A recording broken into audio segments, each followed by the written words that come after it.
आमदार बच्चू कडू बोलतायत, आपण थेट पाहूयात. ते कागदपत्र आपल्याकडे आहे, त्याची पाहणी आता जोरात, त्याच्यात पण भरपूर फायदा आपल्यामध्ये होईल. आणि आता 2 अधिसूचना 3 अधिसूचना आपण काढतोय. सगळे सोयरीची जुन्या पुराव्याची जे 33-34 घेतली नव्हती त्याची अधिसूचना निघाली, ते लागू होणार. आणि पुन्हा आम्ही सगळ्यांना आग्रह धरला, जरांगे पाटील साहेबांची प्रामुख्यानं मागणी होती का त्र्यंबकेश्वर, राक्षस भवन, भटाकडे असलेली माहिती, पोलीस पाटलाकडे असलेली माहिती, गाव स्तरावर असलेली माहिती किंवा तुमची लसीकरण देवीची ही माहितीसुद्धा पुरावा म्हणून गृहीत धरला पाहिजे किंवा सपुरावा म्हणून. तर त्याची अधिसूचना 1 ते 2 दिवसात निघणार आहे. म्हणजे आपण बऱ्यापैकी आता 2 अधिसूचनेमध्ये हा मार्ग अतिशय सुकर आणि सुलभ करण्याचा आपण प्रयत्न करू. आता प्रशासनातलं काही थोड्या काय झालं, काम झालं पण ते बाहेर आलं नाही. म्हणजे आता इतकं मोठं काम त्यांनी केलेलं आहे. काय झालं, एखादी वंशवाढ जर आपण पाहिली तर हा रामोजी का राघोजी आहे, तर ह्या राघोजीचं आडनावच नाही आहे नोंदमध्ये. त्याचं आडनाव शोधावं लागतं, त्याचं वंशज शोधावं लागतं आणि मग आपल्याला समोर थोडं किचकट आहे. आणि त्याच्यासाठी सुद्धा आता आपण नवीन टीम कामाला लावतोय. म्हणजे शासनाकडे लगेच प्रस्ताव, त्याचा अर्था, त्याच्या खर्चा गिरचा सहित ते सगळी टीम पाहून ते वंशवाढ झाली का मग आपल्याला लगेच त्याचा व्यापकता त्याच्यामध्ये येईल. असं एकंदरीत जे कुंभी आहे ते सुटू नये हा प्रयत्न नक्की मला वाटते होईल.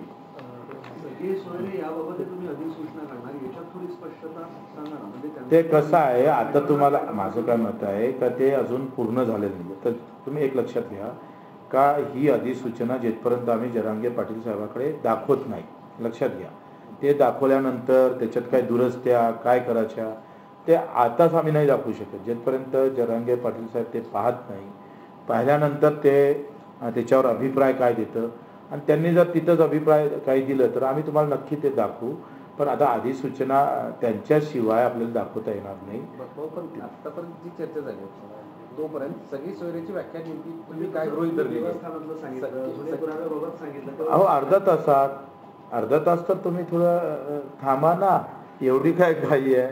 तुम्ही सांगा हा मान जरांगे पाटलांचा आहे, त्यांनी एवढं मेहनत घेतली, एवढे सगळे कष्ट केले, त्यांना न दाखवता आम्ही तुम्हाला दाखवलं तर ते योग्य होणार मुंबईला जाणं थांबतील का? नाही, हा प्रश्न त्यांचा. मी काही मुंबईला जाऊ नये किंवा 21 तारखेला आंदोलन करू नये याच्यासाठी आलो नाही आहे. माझी भूमिका आंदोलकासह एक सहकारी म्हणून आणि एक कार्यकर्ता म्हणून आहे. त्यांनी आमचं काम आहे प्रामाणिकपणे कुठल्याही समाज असू द्या त्याचं समाधान होणं हे सरकारचं काम असतं आणि ते कशा पद्धतीनं केलं पाहिजे त्याची एक भूमिका एक कार्यकर्ता म्हणून आम्ही, मध्यस्थही म्हणता येणार नाही, एक कार्यकर्ता म्हणून आपण भूमिका घेतोय. आता जे काही आम्ही याच्यात 4-4 घंटे रात्रभर जाग हे करून आपण हे सगळं निर्माण सगळ्या गोष्टी, काल आम्ही एका शब्दावर आम्ही भांडलो, CM साहेब स्वतः त्याच्यावर सकारात्मक रीतीनं कसं करता येईल हे सगळा प्रयत्न त्यांनी खरं तर अतिशय 4 घंटे, त्यांचं पहिलं फ्लाईट चुकलं, दुसरं चुकलं आणि तिसऱ्या फ्लाईटनं ते गेले वाटतं, मला असं वाटतं एकंदरीत. तर हे सगळं करून तो आपण सगळं तयार केलेलं आहे. आता आम्ही तयार केलेलं हे जरांगे साहेबांना त्यांच्या भूमिकेतून, कारण आपली समाज महत्त्वाचा आहे आणि समाजाशिवायही त्यांनी समाजाचं ज्याच्यात भलं होईल तेच त्यांनी करावं. आम्ही आमचं भलंही त्याच्या हा विषय नाही, त्यांनी त्यांच्या भूमिकेतून त्यांच्या ह्याच्यातून त्यांनी ते पाहिलं पाहिजे. आणि त्याच्यात जर आम्ही आणलेलं कागद, आम्ही आणलेली घेतलेला विषय हा जर समाजासाठी पोषक असेल तर तो ते निर्णय घेईल ना. तो निर्णय आम्ही कसा घेणार आहे? त्याच्यातला एकही शब्द तुम्हाला सांगणार नाही. तुम्ही आंदोलकाच्या भूमिकेत आहात असं तुम्ही सांगितलं. एकंदरीत जे तुम्ही कामाचा आढावा घेतला याच्यावरती एक आंदोलक म्हणून तुम्ही सॅटिस्फाईड आहात का? कसं आहे, पहिले आपण जर पाहिलं तर याच्यात मी पूर्ण समाधानी नाही, पण याच्यात काम करणं खूप गरजेचं आहे. एकंदरीत काय झालं का प्रशासनावर नव्यानं आलेली ही जबाबदारी सगळी ह्या 7-8 महिन्यात नव्यानं आलेली जबाबदारी आणि याच्यातलं पाहिजे तेवढं सोपं असं होईल. जसं आता विदर्भात झाले तर जन्ममूर्तीची नोंद गावात सापडतं, कोतवाल बुकाची नोंद सापडतं, पण इथं वेगवेगळे आव्हानं आहे. इथे जन्ममूर्तीची नोंद नाही, इथं कोतवाल बुकाची नोंद नाही, मग महसूल रेकॉर्ड पहा, जिल्हा परिषदचा रेकॉर्ड पहा, आधी कसे 4-5 रेकॉर्ड घेऊन ते जुळवाजुळव करता येतं. हे तुम्ही लक्षात घ्या आणि त्याच्यामुळं पाहिजे तेवढं समाधानकारक जरी नसलं तर मला पूर्ण विश्वास आहे का या 15 दिवसामध्ये आपण प्रचंड काम, कारण आतापर्यंत आम्ही काय केलं, आम्ही काही खाली लक्ष दिलं नाही. आम्ही पहिले मंत्रालयात गेलो, मंत्रालयातल्या काय दुरुस्त्या आहे. पहिले तर मराठा, मी तर कुंभी आहे, याचा आम्ही विधानसभेत आम्हाला त्याचाच अभ्यास करावा लागला. मला तर मी तर जातीच्या थोडंसं दूर आहे, जात माझ्या नावाला कधीच लागली नाही. पहिल्यांदा जात माझ्या नावानं चिटकली, तर मी त्याचं थोडंसं मला फार आनंदही नाही. पण ते सगळं करायसाठी आखरी सगळ्या समाजाचं समाधान, माझं असं म्हणणं का ते शेतकऱ्याचंच आहे. शेतकऱ्याचं समाधान झालं का सगळं समाधान होते. पण तरीसुद्धा हा महाराष्ट्र, कारण मराठा हा प्रचंड 90% कुंभीच आहे, 100%. त्याच्यानं त्यांचं समाधानात शेतकऱ्याचं समाधान होईल असंही माझ्या डोक्यात होतं आणि मग आम्ही कामाला लागलो.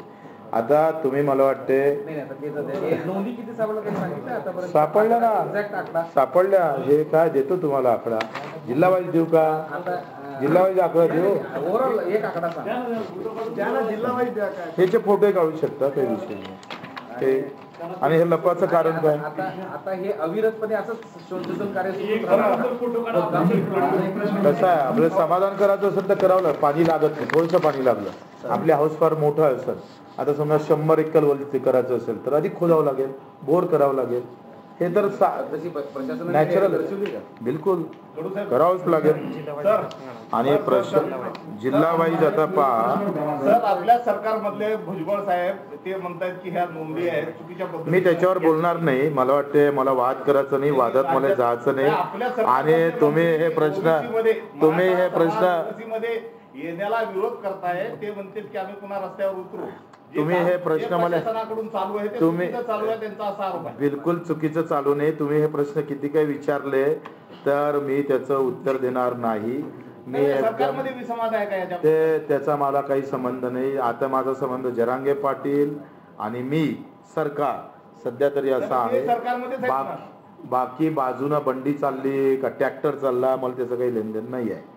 आता मला मी एका अशी सरळ रेषेत जातोय आणि माझं नाव बच्चू आहे, त्याच्यानं जास्त मोठ्या लोकांबद्दल बोलणं बरोबर नाही.